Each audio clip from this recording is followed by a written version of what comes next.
இன்னொன்று விஜய் அண்ணன் பண்ண பெரிய சாதனை ஒரு சிட்டிங் முதலமைச்சரையே தோல்வி என்கிற முகத்துக்கு தள்ளிய ஒரு பெருமை அந்த கட்சியை சேரும். இப்போ வரலாற்று சாதனை அப்படின்னு சொல்லி ஒத்துக்கிறீங்களா? உண்மையாவே முதல் தேர்தலில் இது ஒரு வரலாற்று சாதனை தான். நம்ம எல்லாத்தையும் மறைச்சு பேசி இன்னத்துக்கு போய் சொல்லி பேசி உண்மையாவே இது ஒரு சாதனை தான். மக்கள் இந்த அளவுக்கு வாக்களிச்சிருக்காங்கன்னா அப்படி எல்லா விதத்துலையும் எல்லா விதமும் பண்ணோம். நாங்கள் வைத்த பயிர், நாங்கள் தண்ணி ஊற்றி வளர்த்த விஷயம், நாங்கள் ரோடு போட்டு எல்லாம் ரெடி பண்ணி வச்சா வச்சு அந்த சைக்கிள் ஓடி அப்படியே ஹாயாக போயிட்டாரு. மக்களின் தீர்ப்பே மகேசன் தீர்ப்புன்னு பேரறிஞர் அண்ணா சொன்னதை நாங்கள் நினைவில் கொள்கிறோம். இன்னும் நாங்கள் தவறு செய்யாமல் அடுத்து நாங்கள் மக்களுக்கு என்ன நன்மை செய்ய முடியுங்கிறத சிந்திச்சு எங்கள் அரசியலில் எதுவும் நடக்கலாம். ஒரே விஷயந்தான், திமுகவை ஒழிக்கணும். திமுக தான் எங்களுக்கு பொது எதிரி. திமுகவை ஒழிச்சாச்சு, தலையே ஒழிச்சாச்சு, நம்ம முட்டை எங்கே இருக்க போகுது? ஐயா பல நேரங்களில் போய் சொன்னாலும் இன்னைக்கு ஃபுல்லாக என்னன்னு தெரியல, உண்மையை தவிர வேறு எதுவும் பேச மாட்டாரு. True facts are true.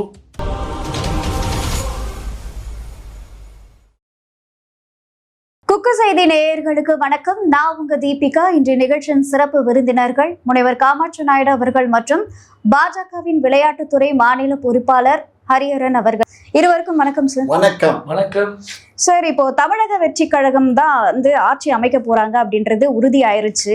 So அவங்களுக்கு இந்த சூழ்நிலை பார்த்தீங்கன்னா தொங்கு சட்டசபை தான் உருவாகும் அப்படின்ற நிலையும் இருக்கு. யார் அவங்க தேர்வு செய்வாங்கன்னு நினைக்கிறீங்க? முதல்ல மக்களுடைய ஆதரவு பெற்று இந்த அளவுக்கு முதல் தேர்தலே இவ்வளோ பெரிய தாக்கத்தை ஏற்படுத்தி எல்லாம் அலையினாங்க. உண்மையாகவே இது பாதி சுனாமி போல் இன்றைக்கி எல்லா பகுதிகளிலும் ஆளுங்கட்சிக்கு எதிர்ப்பான ஓட்டுகள் எல்லாம் பெருமளவில் பெற்று சும்மா 1000-2000 ஓட்டு வித்தியாசத்தில் தன் வெற்றிகள் இல்லாமல் 10,000 ஓட்டு அப்படின்றது மினிமம் 10,000 ஓட்டு 10,000 ஓட்டு வித்தியாசத்தில் பல இடங்களில் வெற்றி பெற்றிருக்கிறாங்க. இதை நான் ஏன் இவ்வளோ தூரம் பாராட்டி ஏன் இவ்வளோ தூரம் வெகுமானம் சொல்கிறேன்னா, அட்லாஸ்ட் இது மக்கள் கொடுத்த முடிவு. மக்கள் தீர்ப்பை தலைவணங்கி ஏற்கணும், மக்கள் தீர்ப்புக்கு மதிப்பளிக்கணும். எல்லாரும் கடைசியில் எல்லாரும் சுற்றி சுற்றி வர்றது எதுக்காக? இந்த மக்களுக்கு ஏதாவது ஒரு நல்லது செய்ய முடியுமா, இந்த மக்களுக்கு அவங்க கொடுக்குற பதவியால் அந்த மக்களுக்கு ஏதாவது பயனுள்ளதாக செய்ய முடியுமா அப்படின்றது தான் எல்லாருடைய சிந்தனை. இன்றைக்கி எல்லா மக்களும் பெரும்பான்மையாக விஜய் அவர்களுடைய கட்சியை விரும்பி வாக்களித்திருக்கிறாங்க. முதல் எலெக்ஷனில் ட்ரிபிள் டிஜிட்டு கிட்டத்தட்ட 100 சீட்டுக்கு மேலே முன்னிலையில் இருக்காங்க. இன்னொன்று விஜய் அண்ணன் பண்ண பெரிய சாதனை ஒரு சிட்டிங் முதலமைச்சரையே தோல்வி என்கிற முகத்துக்கு தள்ளிய ஒரு பெருமை அந்த கட்சியை சேரும். இன்னொன்று ஒரு காலத்துலேயும் வெற்றின்றதை நம்ம என்னன்னு சொல்ல முடியும்? வெற்றின்னு தான் சொல்ல முடியும். அதை மூடி மறைச்சு அப்படியே ஜாலாக்கா பேசி அதெல்லாம் பயன் இல்லை. காரணம், இதில் மக்கள் சம்மந்தப்பட்டிருக்காங்க.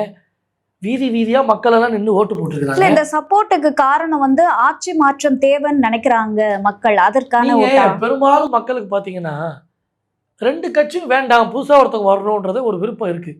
சிம்பிள் எக்ஸாம்பிள், நம்ம ஏரியாலே ஒரு புதுசாக ஒரு ஹோட்டல் ஆரம்பித்தா அந்த ஹோட்டலில் டேஸ்ட் எப்படி இருக்குன்னு பார்க்குறதுக்கு கூட்டம் அலமோதும். அது இயற்கையாக நீங்கள் பார்த்துருப்பீங்க. அதே போல் ஒரு புது கட்சி, அண்ணன் ஒரு சினிமா பிரபலம். எப்பயுமே நம்ம தமிழ்நாட்டுக்கு ஒரு சென்டிமெண்ட் உண்டு. சினிமா பிரபலங்களுக்கு தனி ஒரு மரியாதை. சினிமாவில் அவங்க பண்ணுறது எல்லாமே நட்சத்திரையும் பண்ணுவாங்க அப்படின்றதெல்லாம் மக்களுக்கு ஒரு எண்ண ஓட்டம் அந்த நாள்லேருந்தே. அதனுடைய வெளிப்பாடு தான் ஐயா எம்ஜிஆர் அவர்கள் பெரிய அளவில் கோலூற்றி ஆட்சி நடத்தி இன்றைக்கி மக்களிடையே பெரிய அளவில் பேர் பெற்றிருக்கிறார். அதே போல் தான் இன்றைக்கி விஜய் அண்ணன் நல்ல ஒரு கணிசமான ஓட்டுகளை பெற்றிருக்கிறாரு. எல்லாருடைய முடிவுகளை ஒருத்தர் தவிடுபடி ஆக்குறதே பெரிய சாதனை தான்.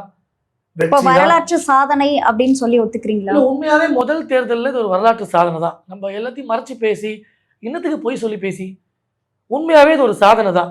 மக்கள் இந்த அளவுக்கு வாக்களிச்சிருக்காங்கன்னா நான் ஒன்றே ஒன்று தான் அண்ணன் விஜய் அவர்கிட்ட கேட்டுப்பேன். அந்த மக்கள் பாவம், ஏதாவது ஒரு மாற்றம் நடந்துடாதா, ஏதாவது ஒரு நல்லது நடந்துடாதா, நம்ம வாழ்க்கை எப்படியாவது முன்னேறிடாதான்னு சொல்லி ஒவ்வொரு தேர்தலுக்கும் தமிழ்நாடு மக்கள்கிட்ட ஒரு சென்டிமெண்ட் உண்டு. எமோஷனல் ஃபெலோஸ் எல்லாம் பெரிய அறிவாளிகள் போல தோணும். உங்களுக்கு ஈஸியாக அந்த மக்களை நீங்கள் கன்வின்ஸ் பண்ணிடலாம், நம்பிடுவாங்க. ஒருத்தங்களை சர்வசாதாரணமாக நம்பி அவர்களுக்காக களத்தில் நிற்பாங்க. அந்த நம்பிக்கையினுடைய வெளிப்பாடு தான் எனக்கு தெரிஞ்சிருக்கு. விஜய் அண்ணன் இதுவரைக்கும் களத்தில் எந்த அளவுக்கு நின்றுருக்காரு, என்ன பார்த்துருக்காருன்றதை நம்ம நிறைய இடத்துல பேசியிருக்கோம். அதையெல்லாம் தாண்டி கூட வெகுஜன மக்கள் அவரை விரும்பி வாக்களிக்கிறாங்கன்னா இப்போ ஏதோ ஒரு விஷயம் எதிர்பார்க்குறாங்க. அதே தயவு செய்து ஒரு கடைகோடி ஒரு வாக்காளனா உங்களுடைய தம்பியாக நான் ஒரு வேண்டுகோள் வைக்கிறேன், அந்த மக்களை ஏமாத்திடாதீங்க. மக்கள் மேலே ஒரு அதிருப்தி உண்டு. எனக்கு பெரிய ஒரு மன வருத்தம். உங்களுக்கு ஒரு பிரச்சனை, உங்களுக்கு ஒரு கஷ்டம், உங்களுக்கு ஒரு வேதனை, உங்களுக்கு ஒரு சோதனை. இந்த நாட்டில் உங்களுக்கான பிரச்சனைகள் எல்லாம் தோளோடு கூட நின்னது யாரு?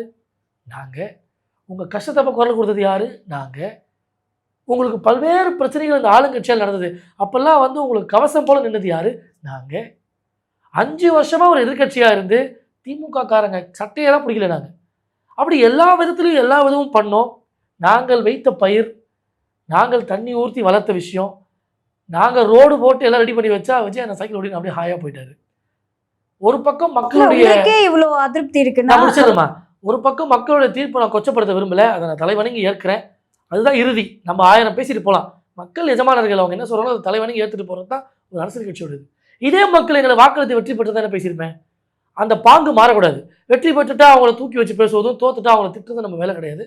எந்த தீர்ப்பாக இருந்தாலும் ஏற்க வேண்டியது தான் நம்மளுடைய ஜனநாயகத்தினுடைய வேலை. ஒரே ஒரு வருத்தம் தான், அதுதான். எல்லாத்துக்கும் உங்களோட தோளோடு தோல் நின்னமே, எல்லா பிரச்சனையும் நாங்கள் தானே கூட நின்னோம். எங்கள் கஷ்டம் தெரியலையே உங்களுக்கு, எங்களை நீங்கள் மறந்துட்டீங்களே, எங்களுக்கு ஒரு ஓட்டு போடாமல் விட்டுட்டீங்களே அப்படின்ற ஒரு வருத்தம், வேதனை ரொம்பவே இருக்குது. அந்த வேதனையின் வெளிப்பாடை நம்ம எப்படி வெளிப்படுத்துறது? மக்கள் எல்லாம் சந்தோஷமாக இருக்கிறதாகத்தான் செய்திகள் அங்கங்கே வருது. மக்கள் எல்லாம் வாக்களித்த ஒரு விஷயத்தை நம்ம வருத்தப்பட்டு பேசக்கூடாது, ரொம்ப தவறு. அதனால் it is a mixed emotion. ஆனால் புதியவர்கள் வராங்க, அவங்க தயவு செய்து என் மக்கள் 1000 எங்களை ஹேட் பண்ணாலும் சரி, 1000 இந்த முறை ஓட்டு பண்ணலாம், அடுத்த முறை போட போகிறாங்க, அது அடுத்தது. ஆனால் அந்த மக்கள் பாவம் நம்பி போடுறாங்க. எப்படி ஒரு படம் சரியாக ஓடலைன்னா அந்த ப்ரொடியூசருக்கு மட்டும் பிரச்சனை, அதுபோல் நினச்சிடாதீங்க. இது ஒரு நாடு, ஒரு நிர்வாகம் சரியில்லாமல் போச்சுன்னா ஒட்டுமொத்த நாடுமே கஷ்டத்தில் போயிடும், நஷ்டத்தில் போயிடும். அதனால் மக்களுடைய ஒரு கடைகோடி பிரதிநிதியாக நான் இந்த தீர்ப்பை ஏற்கிறேன். அதே சமயம் ஒரு மனதளவில் பெரிய வருத்தத்தோடு இருக்கேன். சார், இப்போ அவர் வந்து மக்களோட மக்களா நின்னோம், எங்களையும் வந்து கைவிட்டுட்டாங்க மக்கள் அப்படின்ற மாதிரி சொன்னாரு. ஸோ நீங்க ஆளும் கட்சியா இருந்திருக்கீங்க. ஸோ உங்களுக்குமே இது ஒரு பின்னடைவா தான் இருக்கு. நீங்க எப்படி பாக்குறீங்க சார்? இல்லைம்மா, இது எங்களுக்கு பின்னடைவு மட்டுமல்ல, இது மிக மிக மிக வருத்தப்பட வேண்டிய விஷயந்தான்.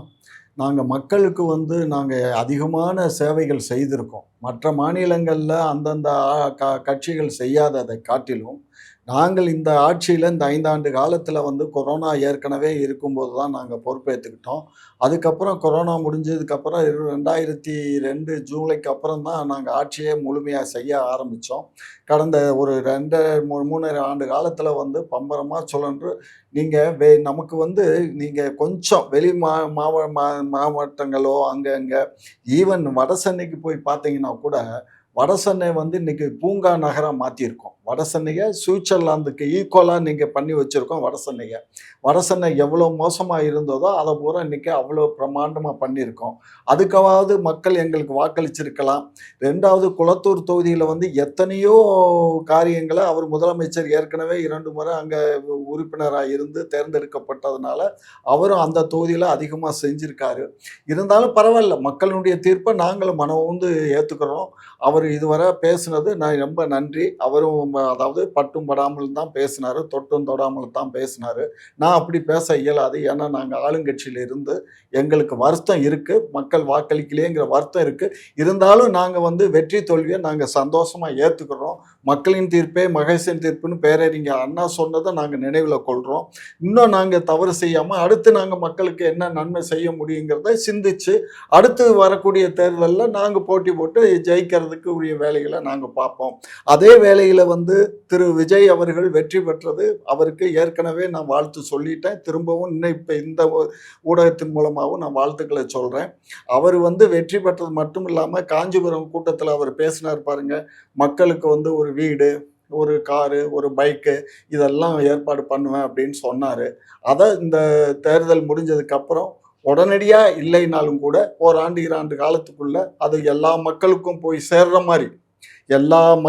போய் சேர்ற மாதிரி செஞ்சு கொடுத்தாருன்னா அதுக்கு நல்லா இருக்கும். அந்த ஃபார்முலா என்னான்னு எனக்கு தெரியாது. ஆனால் இப்போ வந்து அவருக்கு 108 தொகுதிகள் தான் வந்து இருக்குது. இன்னொரு 10 தொகுதிகள் தேவை இருக்குது. அந்த 10 தொகுதியிலும் இவர் வந்து ஏற்கனவே கட்சி ஆரம்பித்து முதல் மாநாட்டிலே வந்து ஆட்சியிலும் பங்கு அதிகாரத்திலும் பங்குன்னு பேசின காரணத்தினால அவங்க வந்து விடுதலை சிறுத்தைகளை ரொம்ப எதிர்பார்த்தாங்க. விடுதலை சிறுத்தைகள் அப்போ வரல. இப்போ வந்து இப்போ காங்கிரஸுடைய பொறுப்பாளர் தமிழ்நாடு காங்கிரஸுக்கு உடைய பொறுப்பாளர் டெல்லியிலேருந்து வந்து 2 நாள் ஆச்சு. அவர் ஏற்கனவே இன்னைக்கு பேசி, அவர் டெல்லி மூலமாக பேசி காங்கிரஸில் இருக்கக்கூடிய எம்எல்ஏக்களும் மற்ற எம்எல்ஏக்களையும் ஏற்பாடு பண்ணி விஜய் ஆட்சி அமைக்கிறதுக்கு உதவி பண்றதா சொல்லியிருக்காங்க. அப்ப கன்ஃபார்மா காங்கிரஸ் வந்து விஜய் கூட ஆமா போறாங்கன்னு ஆமா சொல்றீங்களா? அது மட்டுமல்ல, நீங்க இப்போ கவர்னருக்கு லெட்டர் கொடுத்துருங்க, இந்த மாதிரி நாங்கள் ஆட்சி அமைக்கிறதுக்கு ஒரு தேதி கொடுங்கன்னு சொல்லி அவருக்கு கொடுத்துருங்க, நான் மெஜாரிட்டி இருக்கிறதுனால உங்களுக்கு அதிகாரம் இருக்கு கொடுத்துருங்க. ஆனா விஜய் அவர்கள் அதிமுக வரும்னு எதிர்பார்க்கிறதா இல்லை, சொல்றாங்க. அதிமுக வரும்னு சொன்னா பிஜேபி சொன்னா தான் அதிமுக வரும். அதிமுக வந்துடாது. ஏன்னு கேட்டிங்கன்னா அவங்க எல்லாம் வந்து அவங்க என்டிஏ கூட்டணியில் இருக்காங்க. என்டிஏ கூட்டணியில் இருக்கும்போது அது அவங்க முடிவு எடுக்கணும். இது காங்கிரஸ்னா காங்கிரஸ் மட்டும்தான். அவங்க வந்து எங்கள்கிட்ட எல்லாம் கேட்க மாட்டாங்க, திமுகவில் கேட்க மாட்டாங்க, அவங்க முடிவு எடுத்து வந்துருவாங்க. ஆனால் இங்கே அதிமுகவை பொறுத்த மட்டும் நம்ம அமித்ஷாகிட்டையோ இல்லை பிரதமர்கிட்டையோ கேட்டு தான் அவங்க வெளியில் வர முடியும். இல்லைன்னா அன்லெஸ் வர முடியாது. ரெண்டாவது அதிகமாக எடப்பாடி தான் கட்சி தலைவர், அவரு தான் வந்து முதல்வர் வேட்பாளர், அவர் முடிவு பண்றது தானே. அவர் முடிவு பண்ணுறது இல்லைம்மா. எது வந்து வெற்றி பெற்றிருந்தாலும் கூட யாரெல்லாம் அமைச்சரவையில் சேர்க்கணுங்கிறது கூட அவங்கள கலந்து தான் செய்வாங்க. அதாவது இதுக்கு தலைமையாக இருக்கலாம், என்டிகேக்கு தமிழ்நாட்டுக்கு அவர் தலைவராக இருக்கலாம், எதுவாக இருந்தாலும் கூட்டு பொறுப்பு தான். கூட்டணி கட்சிகள்கிட்ட கலந்து பேசி தான் அவங்க ஒரு முடிவு எடுப்பாங்களே தவிர தன்னிச்சையாக எடுக்க மாட்டாங்க. அதுலேயும் எக்ஸ்பெஷலி திரு எடப்பாடி ஐயா வந்து அவர் எந்த மாதிரி நேரங்களில் எடுத்தோம் கவிழ்த்தோன்னெல்லாம் நடந்துக்க மாட்டார். ஏன்னு கேட்டிங்கன்னா அவங்களுக்கு பின்னாடியே கத்தி தொங்கிக்கிட்டு இருக்கு, பின்னாடியே கத்தி தொங்கிட்டு இருக்கு. அதனால அப்படி ஒரு முடிவெல்லாம் எடுத்துட மாட்டாங்க. அப்போ ஸ்டாலின் அவர்களை கூப்பிட்டா போவாரா? கண்டிப்பா போக மாட்டோம். என்ன காரணம்னு கேட்டீங்கன்னா சொல்லு, ஸ்டாலின் எப்படி கூப்பிட முடியும்? அவரே தோத்துட்டாரு, அவரை கூப்பிடுறதுக்கு வாய்ப்பு இல்லை. ஒரே கருத்து தான், sorry for the interruption. ADMK NDA alliance, இப்போ நான் 2ஆம் கடை கருத்தை சொல்ல வந்தேன், ஐயாவே அதை சொல்ல மாதிரி சூழ்நிலை இருக்குது. காங்கிரஸ் கட்சி போன விட கவர்மெண்ட் ஃபார்ம் பண்ண முடியாதுங்க. இன்றைய சூழ்நிலை 108ன்னு வைங்க, 108 இருக்காது, 104ன்னு வைங்க. இவங்க 5 சேர்ந்தா 109 தான் வருது. இவங்க வேற ஒரு கட்சி வரும் நினைப்பாங்க, அதையும் சேர்த்தாலும் எதுங்க 2 சரி 109 2 113 ஸ்டில் பெண்டிங். நான் என்ன நினைக்கிறேன்னா, ஒரு ஜனநாயகத்திற்கு ரொம்ப நல்ல விஷயம் தமிழ்நாட்டில் இதுவரை நடக்காத விஷயம் நடக்கணும்னு ஆசைப்படுறேன். ஒரு கூட்டணி ஆட்சி அமைஞ்சால் இன்னும் சிறப்பாக இருக்குமே அப்படின்ற ஒரு எண்ணம். பெருமளவில் மேண்டேட்டு நமக்கு பொது எதிரி யாரு? திமுக. அவ்வளோதானே. அதிமுகவையோ பிஜேபியையோ அண்ணன் விஜய் அவர்கள் எத்தனை தடவை சார்ஜ் பண்ணி பேசியிருக்காரு? நான் பெருமளவில் பார்த்ததில்லை. அவர் சொன்னது 2 வார்த்தை, தீய சக்தி தூய சக்தி, இந்த 2 தான் போட்டிட்டு இருந்தார். கரெக்டுங்களா? அப்போ நம்ம வந்து கிட்டத்தட்ட ஒரு நட்பு சக்தி தான். நான் என்ன சொல்கிறேன், எதற்காக அங்கே 2 இங்கே 2 அங்கே 2 வாங்கணுமே? என்டிஏ அலையன்ஸோட போய் ஜாயின் ஆகிட்டா தமிழ்நாட்டில் என்டிஏ ஆட்சி இருக்க போது மத்திய அரசோட விஷயத்தெல்லாம் கேட்டு வாங்க போறாரு.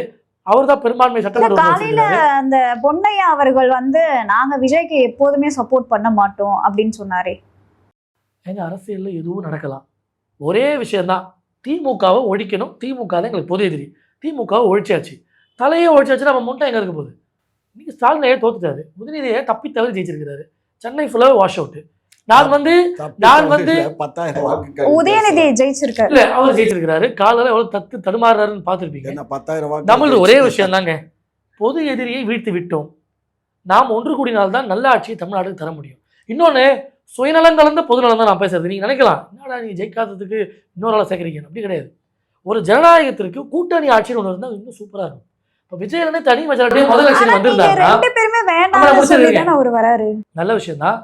ஆனால் பொது யார்? அட பாருங்க, திமுக தானே நமக்கு அடிப்படை எதிரி, அவங்களும் ஒழிச்சாச்சு. அப்போ நட்பு சக்தி எதுவும் ஒன்று சேர்ந்தாங்க, ஒரு ஆட்சி அமைக்கணும். இன்னொன்று, விஜய் என்ன சிங்கிள் மெஜாரிட்டியாக வராததையும் நான் வரவேற்கிறேன். தமிழக மக்கள் ரொம்ப ஸ்மார்ட்டாக வாக்களிச்சிருக்கிறாங்க. முதல் தேர்தலே நீங்கள் சிங்கிள் மெஜாரிட்டி வந்திருந்தீங்கன்னா நீங்கள் பண்ணுற சில தவறுகள் கூட உங்களுக்கு சரின்னு தோணிருக்கும். சில விஷயம் நீங்கள் திருத்திக்காமல் இருக்கிறதுக்கான வேலைகள் நடந்திருக்கும். ஆனால் மக்கள் கிளியரான முடிவை கொடுத்துருக்குறாங்க. நீங்கள் 100க்கு மேலே ஜெயிக்கலாம், அட் த சேம் டைம் 120 ஜெயிக்க முடியாது. நீங்கள் ஒரு கூட்டணி ஆட்சி அமைங்க. கூட்டணி ஆட்சின்னு வரும்போது தாங்க ஒருத்தருக்கு ஒரு பயம் இருக்கும், ஒருத்தர் நிர்வாகம் செய்ய முடியும். இப்போ நம்ம 3 பேர் சேர்ந்து ஒரு கூட்டணி ஆட்சி அமைச்சோம்னா இவர் தான் மெஜாரிட்டியாக இருக்காருன்னு ஒரு எக்ஸாம்பிள், இவர் கட்சி தான் இல்லை, இவராக இருக்கட்டும், இவர் மெஜாரிட்டி இருக்காருன்னு வைங்களேன். நாளைக்கு நம்ம 2 பேர் ஏதாவது பிரச்சனை பண்ணுவோம்னா இவர் ஆட்சி கவுந்துருன்ற அந்த பயத்திலேயே பல வேலைகள், நடக்காத வேலைகளும் நடக்கும். அப்போ ஜனநாயகத்துக்கு எவ்வளோ நல்லது இது, மக்களுக்கு எவ்வளோ நல்லது இது. அந்த ஆஸ்பெக்டில் யோசிச்சு பார்த்தா ஒரு கூட்டணி ஆட்சியாக தமிழ்நாட்டில் வந்தால் அதை விட ஒரு சால சிறந்த விஷயம் எதுவுமே இருக்காது. அதை ஒரு பாரதிய ஜனதா கட்சிக்காரங்க ஈஸியாக சொல்லலாம். காரணம், இந்த முறை எங்களுக்கு மெஜாரிட்டி இல்லைன்னு நிறைய பேர் சொல்லுவாங்க, சென்ட்ரலில் இல்லை, நீங்களே வந்து சந்திரபாபு நாயுடு நம்பி தான் இருக்கீங்க அப்படின்னு சொல்லுவாங்க.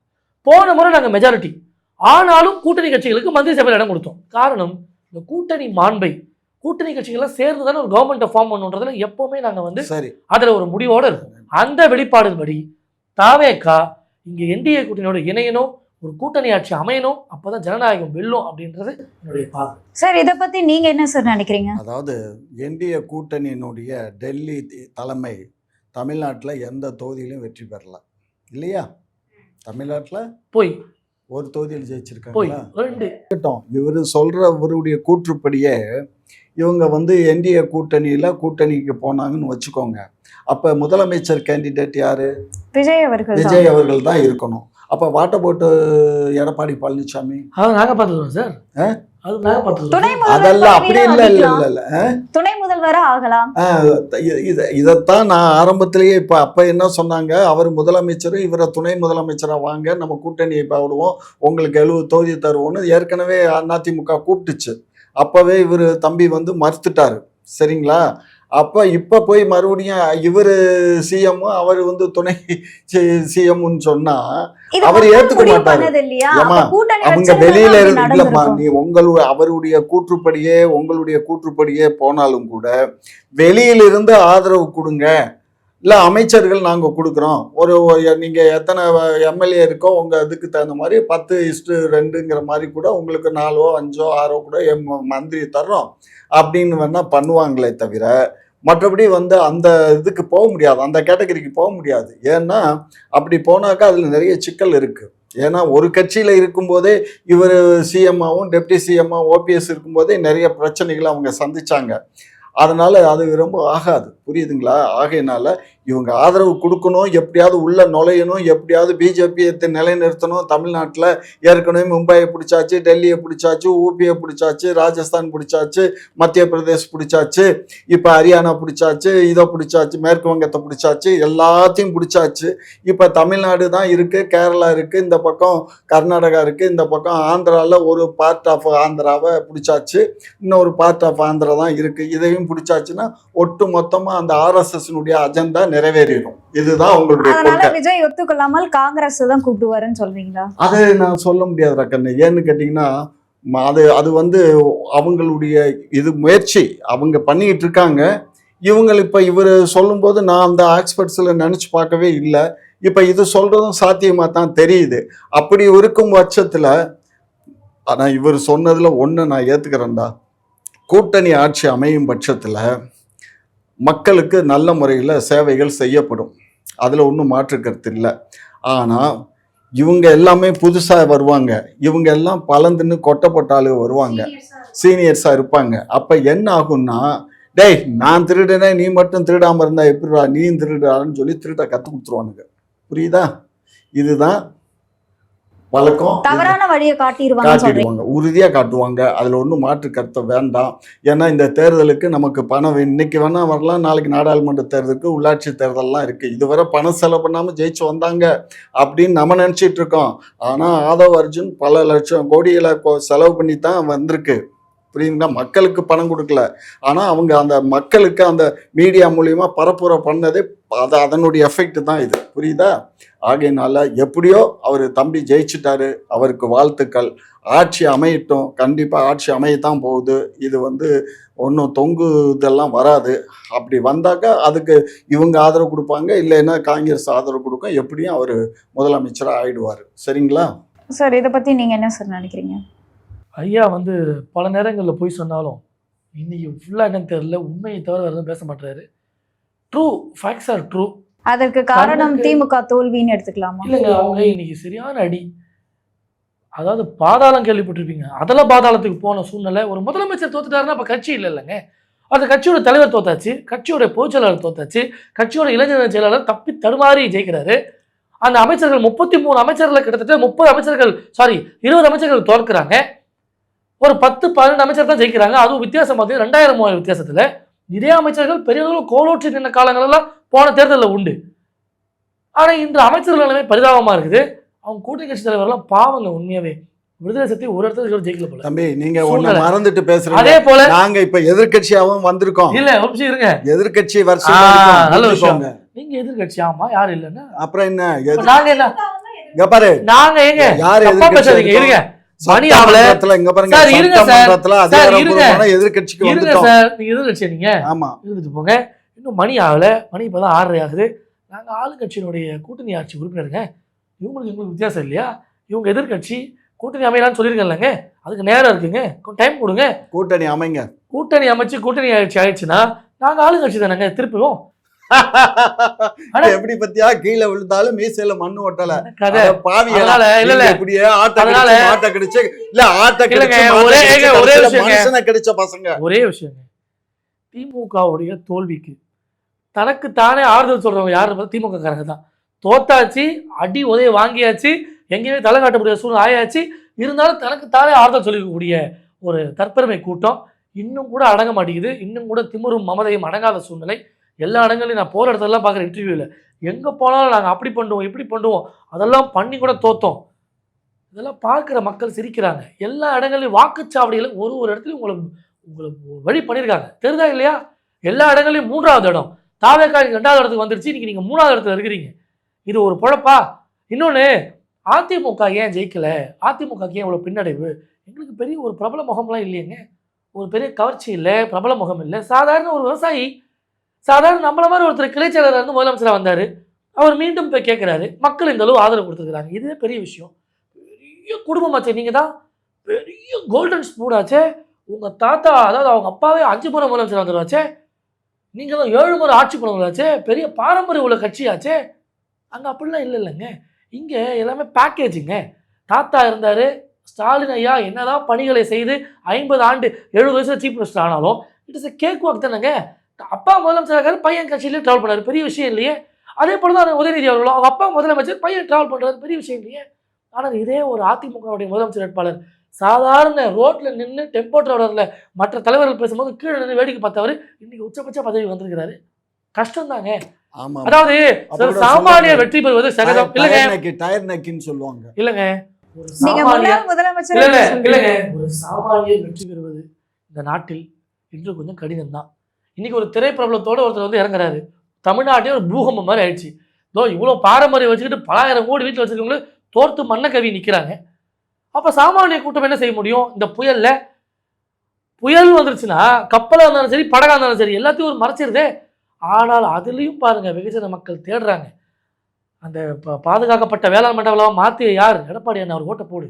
இன்றைக்கி எவ்வளோ பெரிய நீட் என்று சொல்லி எவ்வளோ தான் மார்க்கெட்டிங் பண்ணாலும் அதுக்கு 7.5% உள்ளுடிகிரி கொடுத்து இன்றைக்கி பசங்க டாக்டருக்கு யார் காரணம்? எல்லாமே பார்க்குறாங்கங்க. அவர் சக்திக்கு முடிந்ததை ஒரு சாமானியன் இந்த நாட்டில் முதலமைச்சரானால் என்ன செய்ய முடியுமோ. ஏழைப்பாள மக்கள் ஷைனிங்காக இருக்க மாட்டாங்கங்க, ஒரு ஈர்ப்பாக இருக்காதுங்க. அதுக்கு நாங்கள் என்ன பண்ணுறதுங்க? சாமானியனாக பிறந்தது எங்கள் தப்பா? இல்லை சினிமாவில் நடிக்காதது எங்கள் தப்பா? சினிமாவில் நடித்தவர் கூட தோத்துக்கு நிற்கிது ரோட்டில். இன்னொரு சினிமா தரப்பினரை வெற்றி பெற வச்சுருக்காங்க மக்கள். அது காலங்கள் முடிவு பண்ணும். ஒரு தோல்வியினாலே ஒரு கட்சியோ ஒரு மனிதனோ அது ஏற்கக்கூடிய ஆள் இல்லை. உலகமே அப்படிதாங்க. அது வந்து உலகத்தின் மீது ஒரு பார்வை, தவறான பார்வை. தோர்த்தவன் பேச்சுக்களை காது கொடுத்து கேட்க மாட்டாங்க. இப்போ திமுக தோத்துதான் அவன் பேச்சு கேட்கலன்னா அவன் ஜெயிச்ச போது ஒன்றும் செய்யலை, அதனால அவன் தோற்றத்தை காது கொடுத்து கேட்க வேண்டியதில்லை. நாங்கள் அப்படி இல்லையே. 10 ஆண்டு காலம் பொற்கால ஆட்சியை அம்மா அவர்கள் கொடுத்தாங்களா இல்லையா? அதன் நீட்சியாக எடப்பாடி அவர்கள் கொடுத்தாரா இல்லையா? கொரோனா காலகட்டத்தை எந்த அளவுக்கு கையாண்டாரு? ஏதாவது ஒரு ட்ராஜடி இருக்குதா தமிழ்நாட்டுல? 10 ஆண்டு காலம் அம்மா ஆட்சியில அதனால என்ன சொன்னாங்க? இந்த பிஜேபி இருமியா அம்மா ஆட்சி கொடுத்தாங்கன்னு சொல்றாரு. அம்மா ஆட்சியில என்ன சொன்னாங்க? பாஜகவை எந்த காலத்திலையும் நாங்க சேர்த்துக் கொள்ள மாட்டோம். கரெக்ட், நான் ஏத்துக்கிறேன். ஒரு அரசியல் காலகட்டங்கள்ல ஒரு ஸ்டேட்மெண்ட் சொல்றது கரெக்ட். மானங்கட்ட பயிலுவோ மானங்கட்டதனமா பேசுறானுங்க. அதாவது நீங்க எல்லாம் கெட்டு போச்சு உங்களுக்கு, மாணவர் பேசுறது தெரியல. அதாவது ஒரு காலகட்டத்தில் ஒரு அரசியல் ஸ்டேட்மெண்ட் வர்றது சகஜம். அம்மா அவர்கள் பிஜேபி சொன்னது உண்மைதான், அது அந்த காலகட்டம். இதே போல ஐயா கருணாநிதி அவர்கள் காங்கிரஸ் என்ன சொன்னாரு? கூடா நட்பு கேடா முடிஞ்சுன்னு சொன்னது யாரு? ஆக ஒவ்வொரு இடத்துல ஒவ்வொரு ஸ்டேட்மெண்ட் வர்றது சகஜம். இதே ஸ்டாலின் ஐயாவை ராகுல் ஐயா இப்போ தேர்தலை மதிச்சாரா? அவங்க எல்லாருக்குமே தெரிஞ்சுங்க, ஒரு மண்குதிரை தோற்க போகிற கூட்டம்னு தெரிஞ்சுதான் ராகுல் ஐயா சீஃப் மினிஸ்டர் பேரே சொல்லாமல் கேம்பெயின் பண்ணாரு. இன்னைக்கு செல்வப்பெருந்தகை ஓப்பனாக டிக்ளேர் பண்ணுறாரு. எந்த செல்வப்பெருந்தகை ஆதரவு சொல்லி நின்னாரோ அந்த செல்வப்பெருந்தகை இன்னைக்கு திமுக எடுத்து பேசுறாரு. கட்சியை விட்டு ரிசைன் பண்ணிட்டார் தெரியுமா? பொறுப்பு விட்டு. உங்களால் ஒட்டுமொத்த கூடாரத்தை காலி பண்ண பெருமை இவங்களை சேரும். தமிழ்நாட்டை காலி செய்ய மாட்டார்கள். ஒரு புதியவர் கையில் தமிழ்நாடு போய் கொண்டிருக்கு. நாங்களும் அதில் பங்கு வகிப்போம் என்கிற நம்பிக்கை இதுவரை எனக்கு உண்டு. இயற்கையும் தெய்வமும் அதை பார்த்து கொள்ளும். நல்லவர்கள் கையில் தமிழ்நாடு ஒரு கூட்டணி ஆட்சியாக இருக்க வேண்டும் என்பதுதான் மீண்டும் மீண்டும் என்னுடைய பார்வையாக நான் பதிவு செய்கிறேன். திரு விஜய் அவர்களே, உங்களை கையெடுத்து கும்பிட்டு கொள்கிறேன். தப்பி தவறி கூட என்டைய கூட்டணிக்கு போய்விடாதீர்கள். அண்ணன் விஜய் அவர்களே, உங்களுடைய கை கூப்பி உங்கள் தம்பியை கேட்டுக்கொள்வது, நமக்கு எதிரி இந்த உதிரி, இந்த கூட்டத்தை ஒழிச்சாகணும், நம்ம எல்லாம் ஒன்று சேர்ந்து தமிழ்நாட்டை நல்லாட்சி செய்யணும்னு எங்களை போன்ற நீங்களும் உங்களை போன்ற நாங்களும் என்கிற நல்லெண்ணத்தின் அடிப்படையில் தேர்தலுக்கு முந்தைய கருத்து பேச்சுக்கள் வேற, நான் அதில் மாற்று கருத்து சொல்லலை, அந்த பேச்செல்லாம் திருப்பி பார்க்க முடியாது, புரியுது. ஆனால் அண்ணே, பொது எதிரி ரொம்ப முக்கியம். நீங்கள் இந்த அளவு உங்களுக்கு மக்கள் மரியாதை கொடுத்து ஓட்டு போட்டிருக்கிறாங்க, எங்களுக்கும் ஓரளவு மரியாதை கொடுத்து ஓட்டு போட்டிருக்காங்க. நம்முடைய பொது எதிரியை வீழ்த்துவோம் வீழ்த்துவோம் வீழ்த்துவோம். மெல்ல மெல்ல வந்து பாஜக உங்களையே முழுங்கிரும். ஆகையினால கொஞ்சம் நீங்க சிந்திச்சு செயல்படுங்க, அவ்வளவுதான். உங்களோட நேரத்தை ஒதுக்கி பல்வேறு கேள்விக்கு விளக்கம் அளிச்சிருக்கீங்க, இதற்கு நன்றி. குக்கு செய்தி நேயர்களுக்கு மிக்க நன்றி. 72,000 சப்ஸ்கிரைபர் தாண்டி போயிட்டு இருக்கும். இதே போல தொடர்ந்து உங்களுடைய ஆதரவை அளிக்கவும். அது மட்டும் இல்லாமல் லைக் பண்ணுங்க, ஷேர் பண்ணுங்க, சப்ஸ்கிரைப் பண்ணுங்க, மறக்காம பெல்